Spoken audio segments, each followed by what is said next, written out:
Halo, apa kabar hari ini? Bagian yang akan dipelajari, yang pertama, pembelahan sel, kedua, struktur dan fungsi sistem reproduksi manusia, ketiga, kesehatan organ reproduksi manusia. Pada pembelahan sel, jenis pembelahannya ada dua, secara mitosis dan secara meiosis.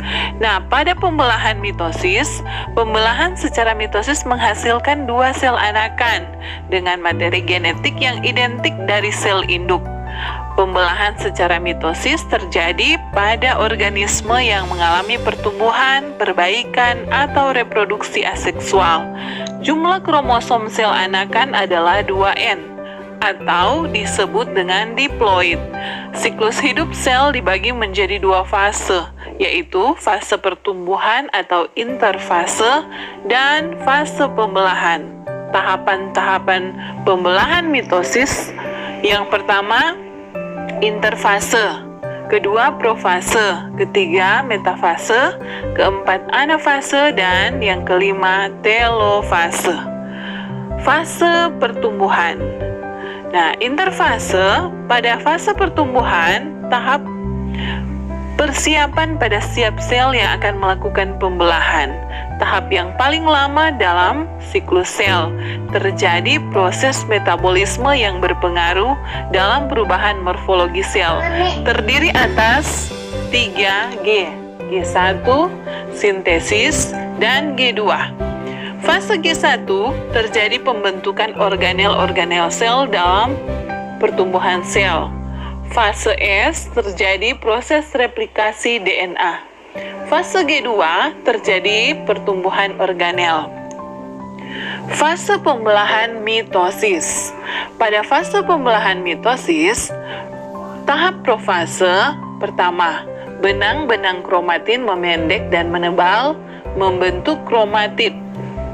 Kromatid berpasangan membentuk kromosom.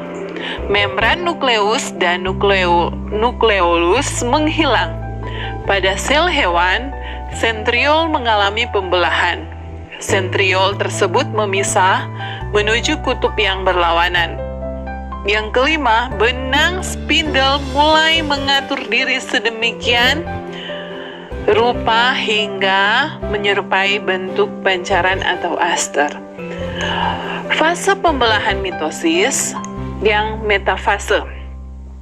Terbentuknya benang spindle kromosom yang terlihat semakin jelas.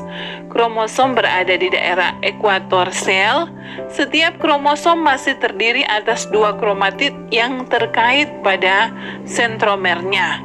Setiap sentromernya ada dua kinetor yang masing-masing berkaitan dengan benang spinal. Fase pembelahan mitosis anafase. Apa yang terjadi pada anafase pada pembelahan mitosis? Benang-benang spindle memendek, kromatid menuju kutub yang berlawanan, mulai menjadi sitokinesis. Sitokinesis dimulai dari anafase. Proses pembelahan mitosis secara telofase. Pertama, kromatid telah sampai di kutub-kutub yang berlawanan. Kromatid menipis dan memanjang menjadi kromatin. Kumpulan kromatin membentuk anak inti. Terbentuk membran nukleus di luar anak inti. Sitokinesis selesai, terbentuk dua sel anakan. Pembelahan meiosis menghasilkan sel anakan dengan jumlah kromosom setengah jumlah kromosom sel induk. Pembelahan meiosis bertujuan untuk berkembang biak secara seksual, yaitu dalam proses pembentukan gametonesis. Meiosis mengalami pembelahan inti dua kali sehingga satu sel diploid 2N akan menghasilkan 4 sel haploid N. Sebelum membelah, meiosis terjadi, sel mengalami fase pertumbuhan. Interfase seperti pada tahap pembelahan mitosis. Meiosis 1, profase 1, metafase 1, anafase 1, telofase 1. Meiosis 2, profase 2, metafase 2, anafase 2, telofase 2. Jadi pada pembelahan meiosis terjadi 2 kali siklus. Pada fase pembelahan meiosis 1, profase mengalami membran inti mulai menghilang, terbentuk gelondong pembelahan, kromosom menebal dan kromosom homolog saling berpasangan, terjadi pindah silang atau pertukaran segmen molekul DNA yang sesuai di antara 2 kromatid. Fase pembelahan meiosis 1 atau metafase 1, di mana kromosom homolog bergerak ke bidang ekuator dengan sentromer mengarah ke kutub. Kemudian masing-masing kromosom berikatan dengan benang spindle pada bagian sentromer. Anafase 1 pada pembelahan meiosis 1. Kromosom homolog ditarik oleh benang spindle ke arah kutub pembelahan sehingga tetrat berpisah dan kromosom bergerak menuju kutub yang berlawanan. Membran sel mulai melekuk di bagian tengah dan tujuan anafase 1 yaitu membagi isi kromosom diploid menjadi haploid. Fase pembelahan meiosis 1, telofase 1. Retikulum endoplasma membentuk membran inti di sekitar kelompok kromosom pada kutub pembelahan. Nukleolus mulai terbentuk. Terjadi sitokinesis, yaitu pembelahan sitoplasma menjadi 2 bagian sehingga terbentuk 2 sel anakan dengan kromosom yang sudah haploid. Fase pembelahan meiosis 2. Profase 2. Membran nukleus dan nukleolus mulai menghilang kembali. Sentrosom membelah dan sepasang sentriol memisah menuju kutub-kutub yang berlawanan dan di antaranya keduanya muncul benang spindle yang memancar dari kedua sentroid.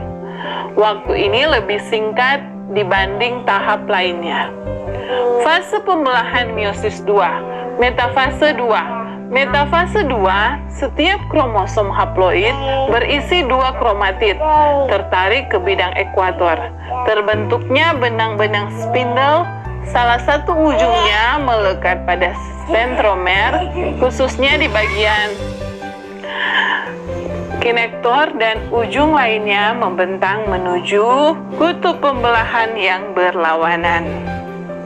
Pada fase pembelahan meiosis 2, atau anafase 2, spindle menarik kromatid menuju kutub pembelahan yang berlawanan.